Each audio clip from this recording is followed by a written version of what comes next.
একদিন হঠাৎ করে রতনের গায়ে প্রচণ্ড জ্বর আসে। কি করি বলো তো, ছেলেটার গায়ে তো খুব জ্বর, ওকে একটা ভালো ডাক্তার দেখানো উচিত।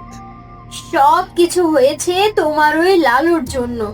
আমার ছেলেটা সারাদিন খাওয়া দাওয়া ভুলে ওই লালুকে নিয়ে ঘুরে বেড়ায়, তাই তো ছেলেটার শরীর এতটা খারাপ করেছে।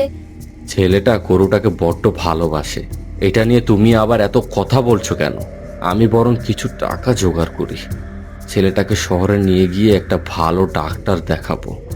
কাজ করলে কেমন হয়? চেয়ারম্যান সাহেব তো খুব ভালো মানুষ, তুমি বরং তার কাছেই যাও, দেখো গিয়ে কিছু টাকা পাওয়া যায় কিনা। একদম ঠিক কথা বলেছ।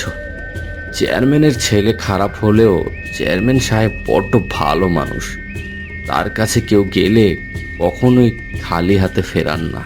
আমি আজ তার কাছে কিছু টাকা ধার চাইতে যাব।